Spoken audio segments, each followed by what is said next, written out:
Coucou tout le monde, bienvenue dans Les Jardins d'Éden, le podcast qui va à la rencontre des artistes. Aujourd'hui, j'accueille Alice Villerme. Alice est auteure et réalisatrice. Elle nous raconte son parcours, ses sources d'inspiration, ses projets et sa mini-série Super Sardine. J'espère que cet épisode vous plaira et on vous souhaite une bonne écoute.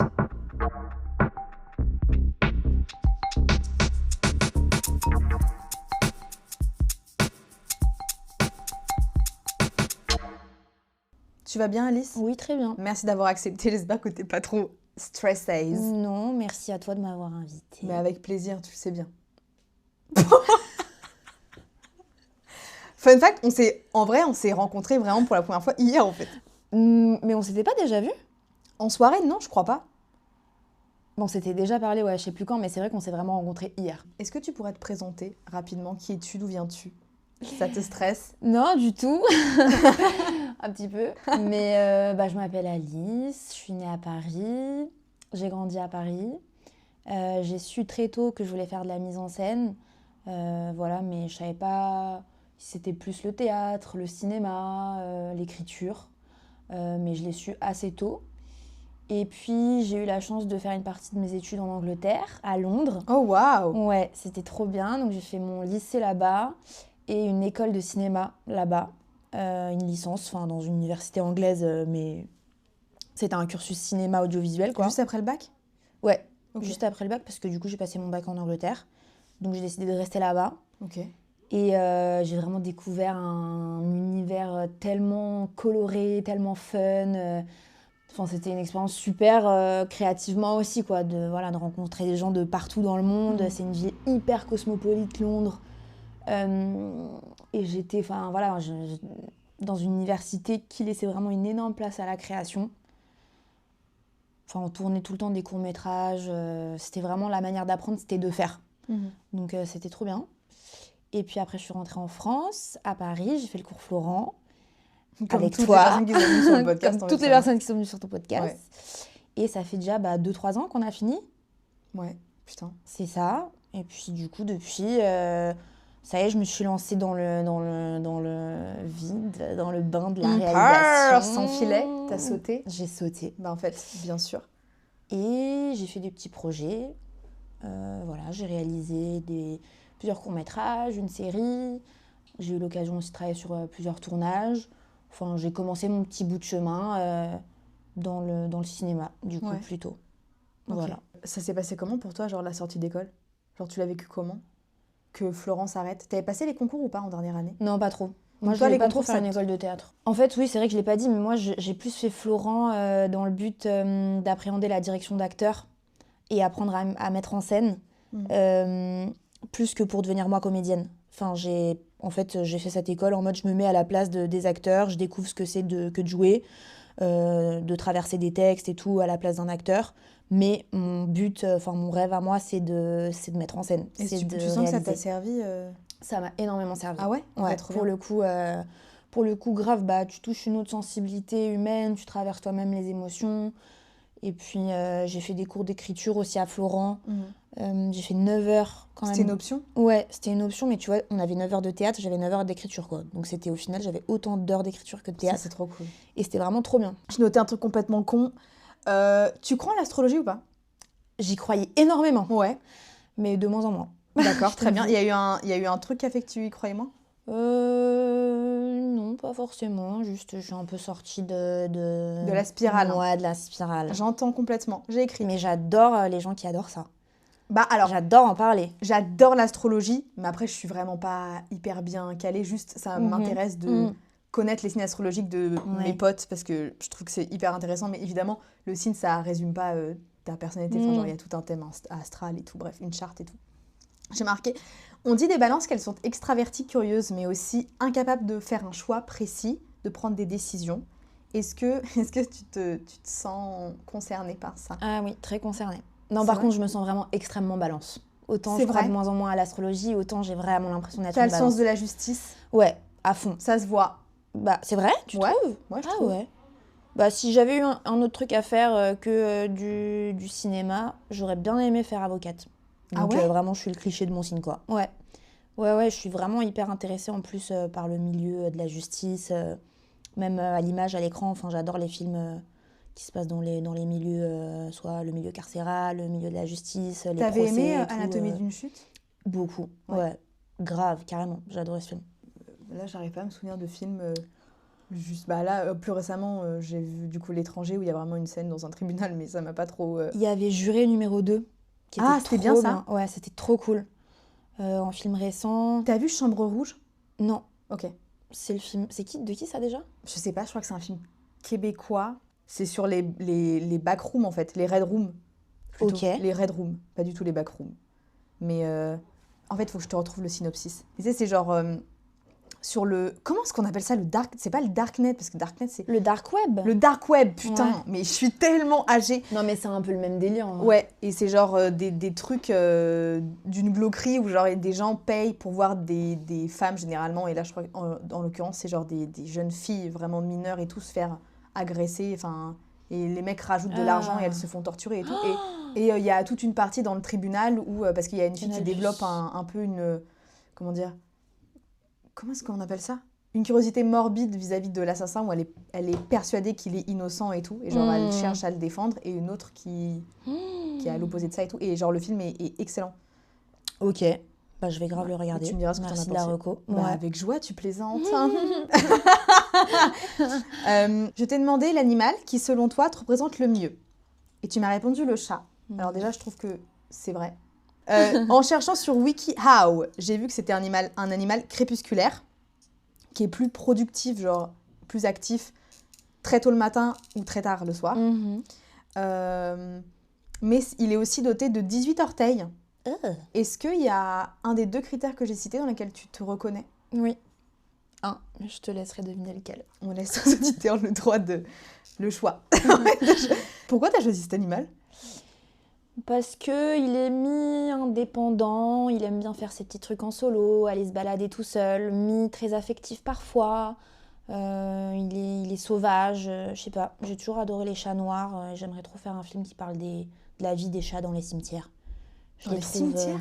Ouais. Wow. J'adore les cimetières en fait. Je trouve ça hyper méditatif comme endroit, super joli, super apaisant. Peuplé et à la fois calme.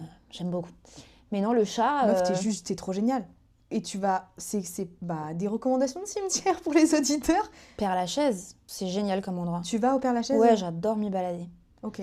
Ouais, c'est vraiment un des rares endroits dans les villes aussi calmes en fait, les cimetières. C'est peuplé et tu sens, je sais pas, tu sens les âmes autour de toi, je trouve. C'est pas et à la blindé, fois, tu sens le calme. Père-Lachaise? Pas du tout, en journée c'est vide.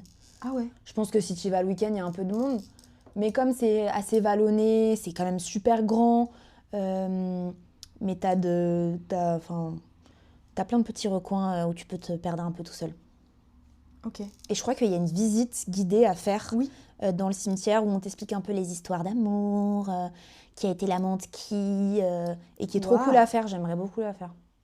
Pardon, c'est complètement égaré des chats, mais... Ah non, mais c'est excellent. Et t'as commencé à écrire ça ou c'est juste une idée pour l'instant? C'est dans ma tête.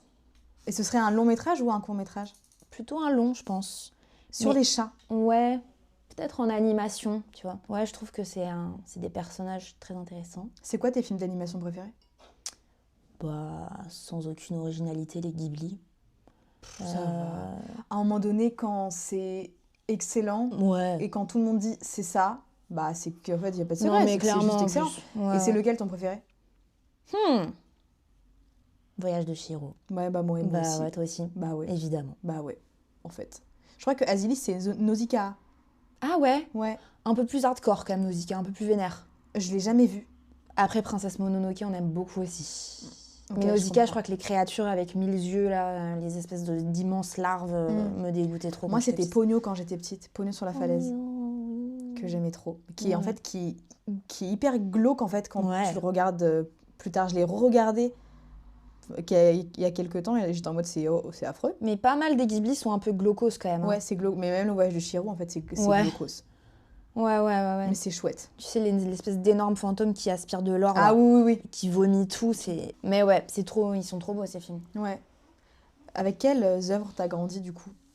Ça peut être de la musique, des livres, des films, des dessins animés, peu importe. Genre, il y avait quoi chez toi, souvent? En vrai, beaucoup de BD. Ok. Je pense comme toutes les petites filles de notre génération, j'ai été bercée par Lou. Ah putain, tu sais que j'ai jamais eu ça. C'est pas vrai? Non. Tu n'as jamais lu Lou? Non, jamais. Mais quel bonheur de pouvoir t'y plonger aujourd'hui. Demain, Oh, j'adore que va tu à la dises ça. Fnac. Non mais c'est génial, tu vas adorer. Ah ouais? C'est super Moi, j'étais fort, dans les c'est nombrils. poétique. Aussi, également. Bien Qui est sûr. pas même acabit, mais... Mais pourtant, c'est la même G un peu. Ah ouais? Bah ouais, je crois que c'est un peu les mêmes années, hein. Les nombrils et... Mon grand-père, il Les avait loups. toutes les BD Astérix. Donc, c'est ça que j'ai plus lu. Ouais, Mais non, Lou, j'ai jamais eu. c'est trop bien, Lou. C'est une petite fille qui vit seule avec sa mère. Et tu la suis un peu dans son adolescence, ses premiers émois, sa relation à son père, à son chat, à ses potes. C'est trop bien. Sa mère, elle dessine, non? Ouais, Elle a c'est des ça. grosses lunettes. Ok, oui, je vois ce que c'est. Oui, oui. ok. Donc, plus BD. Ouais, un peu. Enfin, en vrai, avec quoi j'ai grandi? Avec Harry Potter. C'est quoi ta maison? À ton avis? Je serais tentée de dire soit Serre d'Aigle, soit Pouf Souffle. Serre d'aigle. Mais Pouf souffle! moi, j'adore Ah Pouf Souffle. non. Je pense que si j'étais une maison, je serais Pouf Souffle. Ah d'ailleurs. oui? Ouais. C'est vrai que I see it, mais j'aurais plus dit Gryffondor quand Pourquoi? même. Parce que c'est quoi? Parce que c'est un peu fun, genre. Et les films, un film d'enfance, moi je sais même pas si j'en ai. Papa Clown, j'en parle matin, midi, soir. Papa Clown. Et personne n'a la ref et tout le monde Non. dit que c'est glauque. Mais genre, enfin... Ok, un film d'enfance qui m'a marqué. Moi qui me marquait quand j'étais petite, c'est. Bah, si jamais ça peut t'aider. Quand j'étais petite, que j'allais chez mes grands-parents, parce que ma grand-mère était nourrice, donc j'ai passé énormément de temps chez ma grand-mère, l'après-midi et tout, après l'école. Et. Grands-parents du coup fans des vieux films français de ça. C'était souvent La Cage aux folles ou je crois que c'est 2 ans mal quart avant Jésus-Christ qui est excellent. Ça c'est excellent. Et Tonton Flingueur et L'aile ou la cuisse. Ouais, enfin, genre grave. globalement tous les Louis de Funès, Oui. les trucs avec Coluche et tout. Ça c'était et La Cage aux folles. Je me rappelle que je regardais énormément avec mon grand-père et Papillon aussi avec Michel J'ai Serrault. jamais vu. Qui est trop beau. J'ai jamais vu, mais c'est vrai que Louis de Funès, paix à son âme, mais OG. le plus grand, ouais. Moi, c'était très Fantomas aussi. Ah Avec ouais, Louis de Funès. j'avais trop peur de Fantomas quand j'étais petite. Ah, je l'adorais, moi. Je le voyais comme un père spirituel. J'adorais Fantomas. Mais t'aimes bien les trucs un peu morbides? Ouais, j'aime bien. Non, alors oui, un film d'enfance, tu me demandais, bah franchement, sans aucune originalité, Harry Potter. Harry Potter. Hein? C'est nul comme réponse. Mais c'est pas nul, c'est des films d'enfance. Flubber, Qu'est-ce que c'est ça? celui-là, avec Robbie Williams. Non. Je sais pas, il devient une espèce de petite matière verte. C'est vraiment tout ce que j'ai à dire. Ok. Bah écoute, c'est un bonheur. Comment est-ce que t'as su que tu voulais devenir du coup réal? J'ai su que j'aimais beaucoup la mise en scène et que les spectacles et les films me faisaient un effet de fou quand je suis allée voir un ballet de danse de la maison de Bernarda Alba, qui ensuite est devenue ma première mise en scène, enfin est seule en fait à l'heure d'aujourd'hui. Mais c'était un ballet chorégraphié par Matsek, et qui est un grand chorégraphe. Il est suédois, c'est ça. Ok. Et qui a du coup adapté en ballet de danse La Maison de Bernarda Alba, qui est une pièce d'un auteur espagnol que j'adore, qui s'appelle Federico García Lorca. Ça parle d'une mère qui condamne ses 5 filles à 8 ans de deuil à la mort de leur père. Donc on est dans un petit village andalou au 19e siècle. Enfin voilà, c'est méga rural, encore hyper conservateur et tout. Et c'est donc un récit de ces années, de tous les tumultes qui se passent dans la maison pour ces 5 filles. Évidemment, certaines d'entre elles tombent amoureuses d'un visiteur nocturne, sinon c'est trop simple. Et donc voilà, il avait mis cette pièce en ballet de danse. Du coup, c'était méga théâtral et vraiment choc artistique. Enfin, le combo danse contemporaine classique plus mise en scène de cette pièce, j'étais en mode waouh, trop envie de faire pareil. Ok. C'était dans quel théâtre? C'était à l'Opéra Garnier. Ok. Ouais, donc en plus, lieu de fou. Enfin, c'était vraiment une émotion qui m'avait saisie, hyper intense.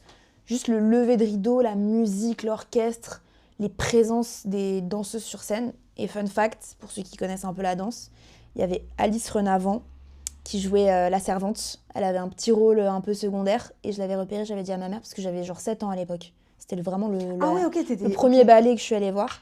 Et j'avais dit à ma mère, putain, elle est trop belle, elle est trop stylée, c'est celle qui danse le mieux. Et aujourd'hui, elle est danseuse étoile à l'Opéra Garnier. Et genre, c'est une des plus... Enfin, elle est méga médiatisée et tout. C'est devenu une immense danseuse, quoi. Oh, c'est trop mignon. Ouais. Et donc, c'est là où tu t'es dit, je vais faire ça. Ouais, j'ai envie de faire un truc où je crée des ambiances et je raconte des histoires. Ok. Et donc, après, j'ai capté que peut-être cinéma, c'était cool. C'est trop drôle parce que du coup, ça t'a marqué au point que tu l'as mis en scène en fin de 3e année à Florent et c'était hyper réussi. Moi, je la connaissais pas du tout, cette pièce. C'est vrai ? Non, je l'ai découvert vraiment grâce à vous. Et en plus, j'avais trouvé que c'était trop... Moi, c'était trop... Le pouvoir des femmes. C'est parce que vous étiez genre que des meufs. Mise en scène, tout, assistante mise en scène, comédienne, etc. C'était que des meufs. À la régie aussi ? Non. Bon. Sacha, mais on l'aime quand même. On l'aime quand même, mais bon, ça fait un peu chier du coup. Mais j'avais trouvé ça génial, quoi. Ouais. De sortir d'école avec ce projet-là. C'était hyper solide. Je crois que c'est d'ailleurs un des meilleurs travaux de fin d'études que j'ai vus, avec le projet de Elisa, le fil rouge. Et enfin, trop bien, quoi. Bah merci. Bah avec plaisir. J'espère la reprendre un jour. Je la laisse un peu décanter pour l'instant, mais parce que c'est quand même un gros projet, quoi.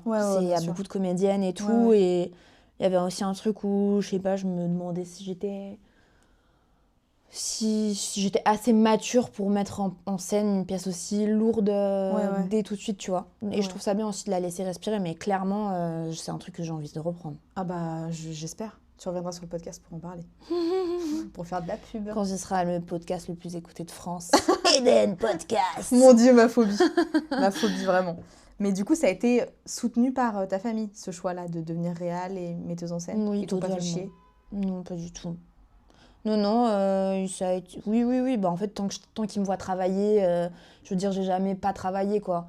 Même si c'était des petits jobs et à côté, faire mes projets, ils voient à quel point ça me tient à cœur et ils me souhaitent de faire ils me souhaitent de faire ce que j'ai envie de faire. Et puis, ils sont aussi... ils aiment beaucoup l'art, du coup... Ok. J'ai eu vraiment de la chance par rapport à ça, quoi. C'est sûr que je sais pas ce que c'est que d'avoir des parents qui soutiennent pas le projet de leur enfant. D'avoir des gros cons, finalement. Ouais, je sais pas ce que c'est. Non. Tu es à l'origine d'une mini-série qui s'appelle Super Sardine, qui est excellente. Enfin, moi, j'ai adoré. Je l'ai regardée 3 fois. C'est vrai? Grande malade. Oui, parce qu'en fait, comme je savais que tu venais sur le podcast, je me suis dit, il faut vraiment que je la regarde et que je révise. Que je révise vraiment. Enfin, pour moi, j'ai révisé, en fait. Que tu as réalisé dans le cadre du Nikon Film Festival 2025. Le thème imposé, c'était un super pouvoir. Ouais. Et ça a été coécrit avec Antoine Corbel et Charlotte Decormis, qu'on embrasse, et qui joue dedans. Enfin, pas Antoine Corbel, si. Si, il a un petit rôle de figure. Tu vois, j'ai un bien petit révisé. caméo. Ouais. Oh là là. Le pitch, c'est 3 boîtes de super sardines au citron sont recherchées dans la petite ville de Douarnenez. Douarnenez. J'ai mis du temps aussi. Oh waouh. En Bretagne, car elle contiendrait un ingrédient secret au pouvoir surnaturel. Comment est-ce que vous en êtes venu à écrire un truc comme ça? Genre, mais en fait, j'ai trop de questions. Déjà, raconte le processus. Comment est-ce que t'en es venu à écrire ça? Processus d'écriture. On était en vacances tous les 3 avec Antoine et Charlotte en Italie. C'était un jour pluvieux. On devait faire une rando. Impossible de faire une rando. On s'est posé, on s'est dit, vas-y, il y a le Nikon Film Festival qui arrive. Le thème, je crois, venait de tomber. Peut-être était même tombé genre le jour même ou la veille. Et on s'est dit, let's go, on en profite. On se dit qu'on écrit un truc à 3. Comment on a fait? On a d'abord pensé à des lieux qui nous inspiraient. Je crois que moi, j'avais noté genre le supermarché et l'élevage de porcs. Et puis, Charlotte, je crois, avait parlé du salon de massage. Enfin bref, on a d'abord choisi nos lieux. Ensuite, on a pensé à nos potes qu'on avait envie de faire jouer pour écrire nos personnages. Et puis ensuite, on s'est fixé 1 semaine de résidence d'écriture à 3.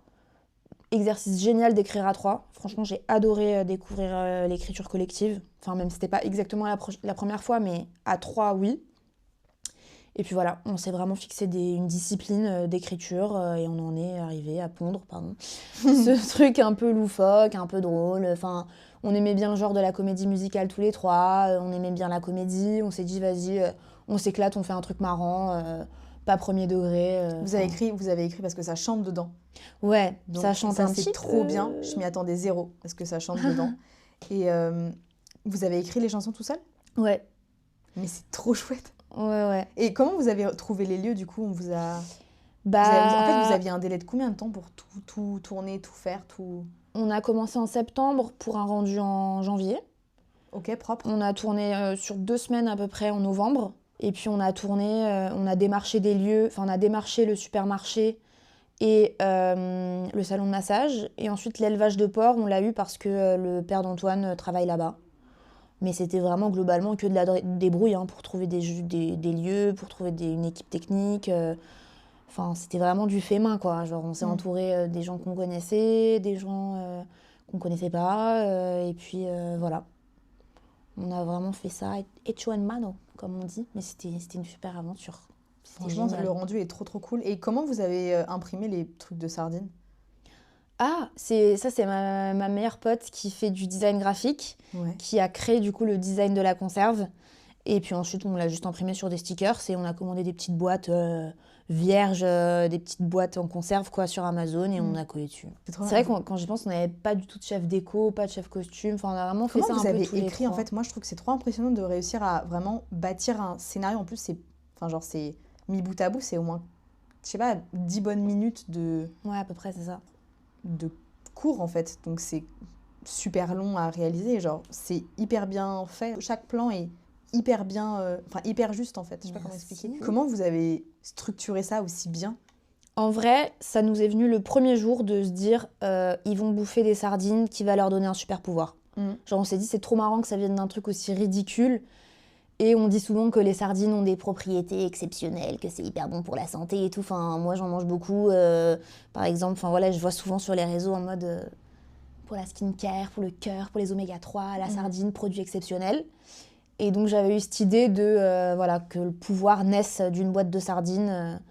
Et après, c'est des règles d'écriture qui sont entre guillemets assez simples. Enfin, je veux dire, c'est une narration dans les films de super-héros qui est récurrente aussi souvent, où c'est des anonymes qui sont piqués par une araignée, mangent un truc, croisent quelqu'un et bam, le lendemain, exercent leur super-pouvoir. Donc c'était un peu ça l'idée. Puis la méchante qui n'en est pas vraiment une. Et le happy ending, ça reste au final une trame narrative assez connue, quoi. Ouais. Mais ouais, non, je sais pas s'il y a vraiment des règles. Juste nous, on s'est mis vraiment une discipline de se dire, vas-y, là, pendant une semaine, on écrit du matin au soir, on trouve nos arches narratives, on trouve nos personnages, comment on les connecte entre eux, qui sont-ils ? Et puis on essaye à chaque fois aussi, c'est un exercice différent d'écrire une série parce que tu veux essayer d'avoir une fin d'épisode catchy qui te donne envie de passer à l'épisode d'avant. Donc c'est comme plein de mini-films en soi. Faut que ton spectateur reste jusqu'à la fin. Mais on a vraiment découvert ça à cette occasion, quoi. Tu as aussi réalisé un imprévu, c'est le titre du court-métrage. Ouais. Et vous avez remporté le prix du meilleur montage 2025. Ouais. Bravo. Merci. Girl. C'était pour 1 minute de cours, c'est ça ? Ouais, c'est ça. Okay. Il faut faire un film d'1 minute. Ouais. Avec un thème imposé. Le thème imposé, c'était quoi ? C'était l'imprévu. Ok. Voilà, vraiment, même titre. Ok. Ouais. Et t'as tout monté toute seule ? Non, c'est pas moi qui fais le montage. C'est un super monteur qui s'appelle Martin Fagot. Mais j'étais avec lui un petit peu. On en a parlé. Et puis ça a découlé un peu de source aussi avec l'histoire. Enfin, du coup, c'est toi qui avais écrit ? Ouais. C'est moi qui ai écrit et réalisé.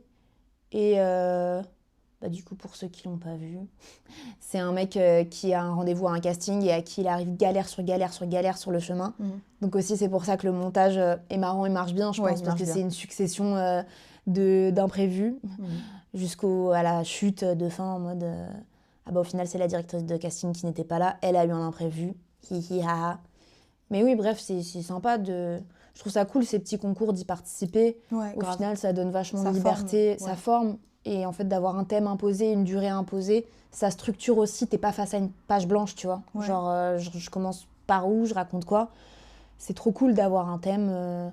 Au final, ça te donne, je trouve, plus de liberté. Cette année, le thème du Nikon Festival, c'est la beauté. Ouais.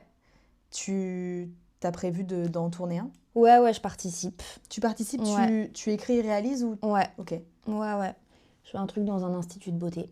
Un truc un peu comico-gore, un peu kitsch, un peu salon de beauté qui se transforme en salon de torture. Ah, génial. Pour pas trop spoiler, mais voilà. En fait, c'est soit tu fais une série de 6 épisodes de 2 minutes 20, soit tu fais un court-métrage de 2 minutes 20. Certaines personnes, je crois, on voit 2-3 courts-métrages, tu vois. Ah, génial.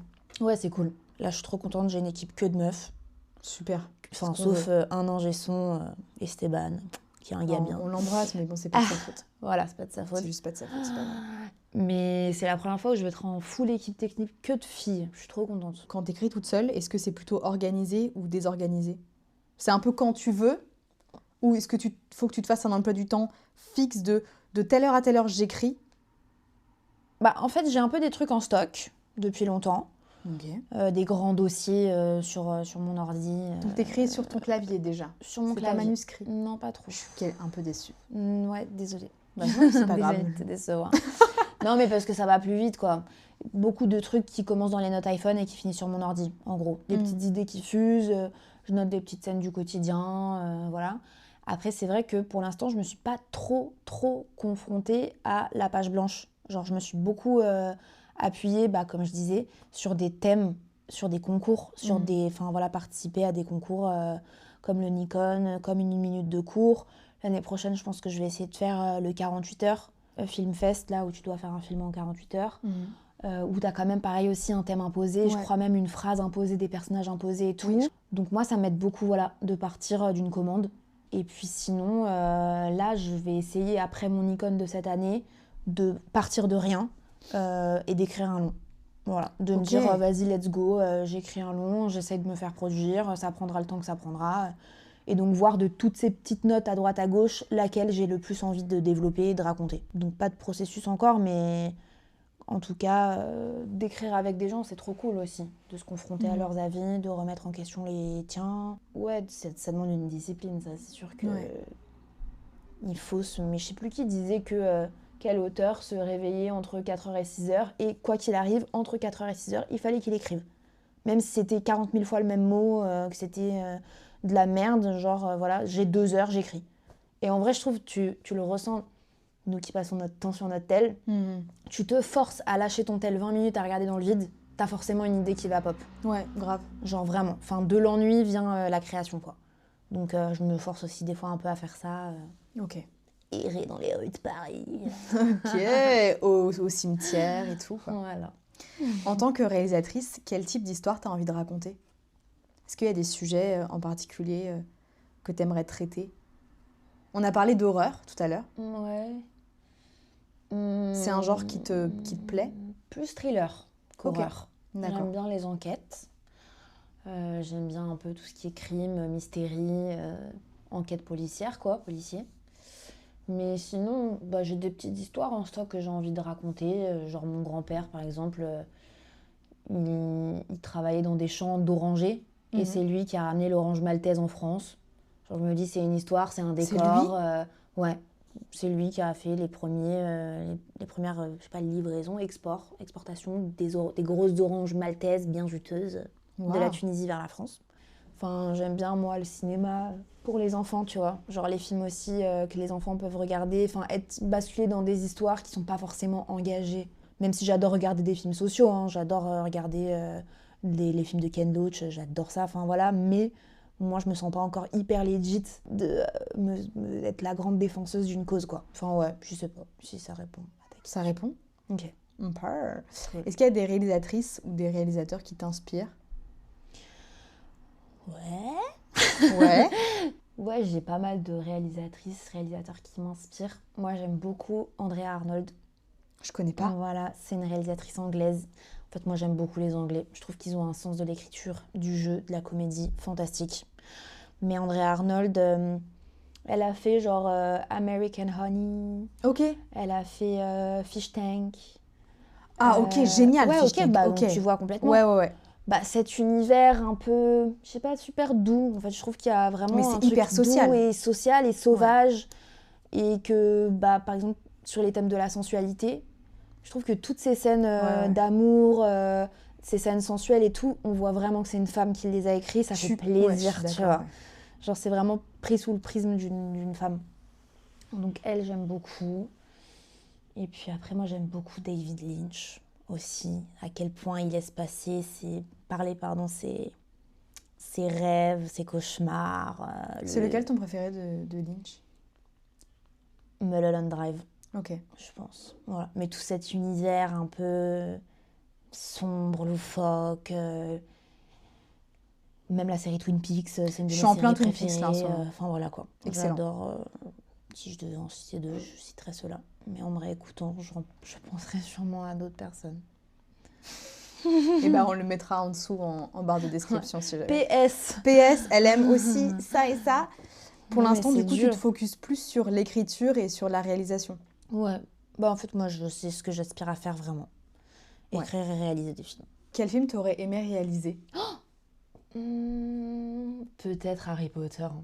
Ok. L'entièreté de la saga. Ouais. Ah ouais. Ok, d'accord. On fait pas les choses à T'as moitié. pas une Madeleine de Proust parmi les Harry Potter, c'est vraiment tous? Ah si, le 4 forcément. C'est quoi? 6 partie 1, tu sais, le 4 c'est quand ils font les reliques de la mort de feu. Pas du tout. Avec les 3 épreuves. Je suis désolée. J'ai pas du tout grandi avec ça, j'ai vraiment découvert ça grâce à mes colocs, quand j'ai emménagé en coloc, grâce à Jade. Ok. Qui m'a dit, tu connais pas Harry Potter? Loser! Ouais, loser. Viens, on a regardé. Désolée pour toi, mais à la fois génial. Ouais, c'est pareil pour High School Musical, tout. Enfin bref, j'avais rien. T'es passée entre les mailles du filet. Grave, je suis grave passée. Après, tu peux encore mais rattraper le temps perdu. Je les ai tous vus. Ouais. Et du coup, il y a un truc où, comme j'ai pas du tout grandi avec, ça t'a pas attrapé? Ça m'a pas du tout chopé. Ah ouais. C'est agréable à regarder, mais c'est comme Le Seigneur des Anneaux, et là, je vais me prendre une tollée. mais ça, par contre, ça ne m'a pas chopé. Jamais vu tout. Ok. Donc on est ensemble. Putain, meuf, ça me rassure de ouf. Non, mais ça, je pense que ça a un peu plus vieilli pour le coup. Enfin, je crois que j'ai entendu dire que ça a quand même pas mal vieilli. En fait, je vois où est-ce que je capte la hype, je la comprends, mais moi, ça m'a pas cueilli. Ouais. Et Harry Potter, ça m'a pas cueilli du tout non plus. Harry Potter, je trouve que c'est quand même beaucoup plus accessible en plus que Le Seigneur des Anneaux. Mais ok, fair enough. Je te remercie. Si j'étais réalisatrice, j'aurais aimé avoir réalisé un Coppola. Je pense genre Virgin Suicides. Ouais, je comprends. Tu vois? Ouais, je comprends. C'est pas du tout niche. Bon, tu me diras, Harry Potter, si, un peu quand même. Moi, je trouve ça un peu tristoun comme film. C'est quand même un peu abominable, quoi. Mais je préfère Lost in Translation quand même. C'est un peu plus... Ouais.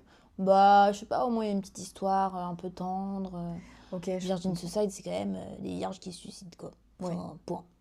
Genre... Moi, j'aime mais trop ouais, ce film. Ok. Ouais, non, mais je comprends. Et en plus, il y a grave une vibe de la maison de Bernarda. Hein. C'est un peu le même délire. Hein. Grave. Castration féminine, enfermement et tout, mais... Ouais. Ok. Je pense que c'est et un truc, si tu devais réaliser un truc un peu plus fun. Un peu plus fun? Ouais. C'est dur. Je pense que... ce serait soit Les Glaneuses de Agnès Varda, soit... Niche. Ah ouais? Je sais pas, ou alors peut-être un... La meuf, du coup, j'essaie de chercher un truc super niche, mais alors qu'en fait, pas du tout. Un truc plus mainstream... Enfin, plus mainstream, je sais même pas. Mais genre un Jacques Demy, en vrai, ça passe tellement. Ouais. Oh, non! J'aurais adoré réaliser La Reine Margot de Claude Berry. Ok. C'est genre... I get it. Un de mes films préf. Ah ouais? Ça m'étonne pas du tout. Ah ouais? Un peu de KPDP.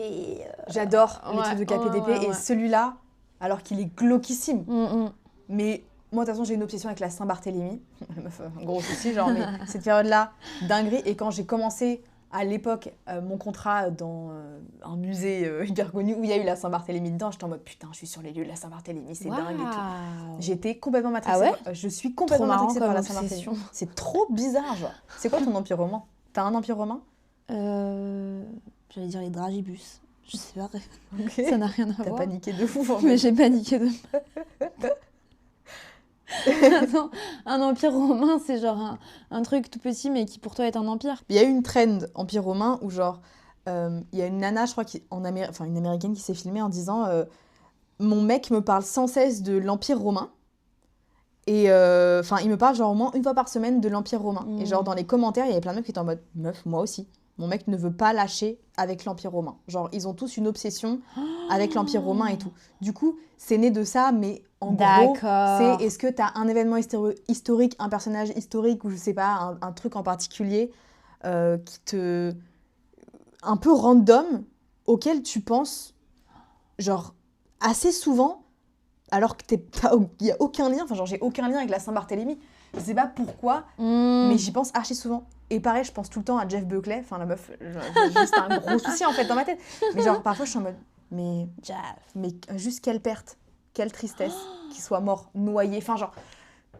Ah waouh, attends, c'est tellement intéressant comme question, j'aurais tellement aimé préparer. Mais si en même temps, si j'avais préparé, si je dois chercher aussi loin, c'est que c'est pas très proche. Mais... Tu sais, un truc auquel je pense souvent aussi, bah, du coup c'est vraiment Eden ce livre, le podcast, mais je pense tout le temps à Shelley Duvall. Ouais. Sur le tournage de Shining. C'est vrai qu'elle avait pas l'air très bien la peau. Mais ça l'a détruite ce tournage. Ouais, c'est horrible. Bref, j'y pense sans cesse. Je suis en mode, quelle horreur. Ouais, ça a l'air horrible. La pauvre. Bah, je te disais, je suis hyper boring, mais je trouve rien là. Mais sachant qu'en plus, c'est sûr que j'ai 1200 trucs comme ça, genre. 1200 petits plaisirs coupables et petits trucs chelous auxquels je pense, mais juste... Au pire, si jamais tu te souviens, je pourrais faire un truc qui m'intrigue énormément, c'est la photographie. Genre, je trouve ça dinguissime, ce processus de pouvoir enregistrer des images. Genre, c'est vraiment un truc que je ne capte pas et que je me demande tous les jours, mais comment ça se fait qu'on puisse, en appuyant sur... Maintenant, c'est un peu plus... Enfin, mais j'ai un truc totalement lunaire. Tu parles des premiers appareils Bah, juste même de la photo. Enfin, la photo en général, prendre une photo. Immortaliser, graver sur une image un instant. Je trouve ça fou. Mais c'est trop bien, meuf, comme réponse. Tu t'es jugée. C'était trop bien. Ah bon ? C'est ouf. C'est... Ouais. Ok. Parce que généralement, on est en mode, bah, moi, mon Empire romain, c'est plus Jim Morrison. Tu vois, genre, c'est un truc un donc peu... c'est un peu plaisir coupable, quand même. C'est un peu ton guilty pleasure, ouais. Ouais, d'accord, ok. Moi, je suis juste tarée, en fait, juste globalement, avec ce que je viens de dire. Mais c'est vrai que chez Shelley Duvall, je me demande aussi comment ça s'est passé pour elle. Pas très bien, je crois. Non, pas bien du tout. Oui. Pauvre bichette. Marilyn Monroe aussi, j'y pense tout le temps. Enfin bref, j'ai juste un gros souci. Laura Palmer, j'y pense tout le temps aussi. J'ai un souci. Non, je comprends. Bah, t'es quelqu'un d'empathique, je comprends. Hein. Mais c'est bien. Hein. Putain, c'est fou d'avoir juste écrit Twin Peaks. Enfin, je suis désolée. C'est juste fou. Non, et le fait qu'au départ, tout le monde s'est foutu de sa gueule en disant mais c'est quoi ce truc de merde, alors que genre c'est cultissime. Ouais, c'est culte. C'est cultissime. David. Si tu pouvais adapter un livre au cinéma, ce serait lequel ?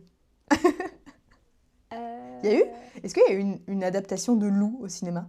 En dessin animé, c'était trop bien. Mais je pense qu'au cinéma, si ça pourrait se faire, en vrai, ce serait trop cool. Mais il y avait eu un dessin animé, ouais, qui était trop bien. S'il y avait un livre que je devais adapter au cinéma, c'est un truc que j'ai lu il y a pas longtemps qui s'appelle Grande Couronne de Salomé Kiner. Et en fait, juste, elle raconte son adolescence, soit un peu son coming of age, on dit comme ça. Ouais. Le moment où elle est passée d'une petite fille à une ado, une jeune femme, voilà, ses premiers émois et tout, sa relation avec ses parents. Et c'est super bien détaillé, je sais pas, sa manière d'écrire, elle va vraiment dans les petits détails des couleurs, des odeurs, du monde qui l'entoure. C'est super imagé et c'est assez triste. Hein. Enfin, son rêve de plus habiter en banlieue et d'aller sur Paris. Elle se retrouve malgré elle dans un réseau de prostitution pour mineurs. Enfin, c'est un peu horrible dit comme ça, mais c'est une super histoire. Je recommande. Okay. Grande Couronne, Salomé Kiner. Ok, donc idéalement, t'aimerais adapter... Enfin, là, tout de suite, je réponds ça, mais il y a plein de trucs que j'aimerais adapter. Il y avait un livre pour ados, je sais pas si tu l'as lu, 4 filles et un slim. Non, pas du tout. Crime et Jean Slim. Ah non. C'était sur un peu les populaires du lycée qui se faisaient tuer une par une. Oh, génial. Ouais, c'était génial. Pareil, hyper kitsch, enfin, grave dans mon esthétique, un peu kitsch, un peu flash. Enfin, j'adore le kitsch. C'était un peu les pains beige du lycée qui, une par une, se faisaient dégommer. Mais excellent. Ouais, c'était génial. Et c'est en combien de tomes ? Crime et Jean Slim. En un tome. C'est un roman. Ouais, un roman. Ah mais ça une BD je vais excellente. Lire. Ouais, tu devrais grave le lire. Dans le même style. Contre-enquête à Brooklyn. C'est hilarant. Une BD qui se passe à New York, à Brooklyn, et c'est sur 2 flics un peu merdiques. Et il y a genre un énorme Mickey Mouse qui tue plein de gens dans leur quartier. Ok. Et c'est hilarant.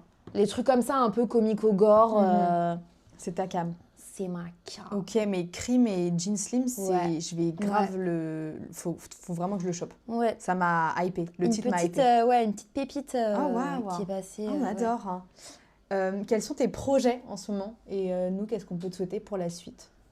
Oui, me souhaiter pour la Oui. suite. Tu bosses dans une boîte de prod qu'on ne citera pas? Oui, voilà. En ce moment, je travaille dans une boîte de prod. Enfin, c'est un stage, hein. Voilà, mais je fais de la prod exécutive. Trop bien. Donc, j'apprends ça. Et puis, à côté, je suis en train de préparer le tournage pour mon icône de cette année, qui s'appellera Hot Wax, qui se passera du coup dans un salon de beauté. T'as déjà trouvé ton lieu et tout? Ouais, Génial. j'ai mon lieu, mon cast, mon équipe. En fait, on tourne dans 2 semaines et demie là, donc ça va arriver vite. Super. Mais si je pitch le truc en une phrase, c'est 2 potes, enfin 2 amis, 2 meilleures amies esthéticiennes qui travaillent dans le même institut et qui décident de se venger de leur patron en lui faisant subir un petit martyr au féminin. Le symbole de cette saison, c'est l'épée. Ok. Ouais. Et moi, je voulais savoir ce que ça représente pour toi, l'épée. L'épée? Ouais. Je sais pas, une épée dans le cœur, mais qui peut faire du bien. Ça veut rien dire. Mais j'adore cette phrase qu'il y a dans le métro en ce moment, je sais pas si tu la vois. Quand j'ai une pointe dans le cœur, Ouais. je la retourne, j'écris. Donc là, tout de suite, ça me fait penser à ça. Une épée qui serait un stylo, finalement. Oh, une arme. Une arme. Si je te donnais du coup une épée magique, et avec laquelle tu peux réaliser n'importe quoi, ce serait quel souhait que tu réaliserais pour toi? Elle te perturbe cette question? Bah, je la trouve un peu politique, quoi. Qui va dire me refaire mon appart? Oh bah si. Ouais, c'est vrai, ouais. Meuf. Moi, là, maintenant, tu me donnes La une paix épée dans le magique. monde. Ouais, toi, tu fais MDR. quoi avec? Mais là, concrètement, tu me donnes mon épée magique, je me fais un énorme chèque et je pars en vacances. Putain, trop bien comme réponse. Non, en vrai, je me signe dans une putain d'agence de ciné. Ouais, je pense. bah oui, de Ouais, ouf. en fait. Oh Et là genre, là. j'arrête pas de faire des tournages. C'est super dur comme question. Mais si j'avais une épée magique, je pense que je mets en place mon film sur les chats dans le cimetière. Je me trouve un décor et je trouve plein de chats qui parlent. Et comme ça, je filme des chats qui parlent sans IA, sans animation. Et je fais parler des chats juste le temps de mon tournage. T'as un avis sur l'IA? Bah ouais, ça peut être un bon outil tant qu'il est pas utilisé à bon escient. Ouais, quoi. c'est ça. Mais ça fait peur, hein, c'est sûr que ça fait peur. Mais Ça fait trop je pense peur, que meuf. ça peut être aussi bien pratique pour certains trucs, tu vois. Enfin, le progrès a toujours fait peur aux artistes et au final, si tu t'en sers comme un outil, ça peut faciliter ton travail et être très cool. Si tu t'en sers pas comme moteur de ta création et comme base ultime de ta création, voilà. Bah, c'est tout. Bah c'est tout. Je suis désolée, mes réponses n'étaient pas du tout préparées. Du coup, j'ai l'impression d'avoir répondu un peu à droite à gauche.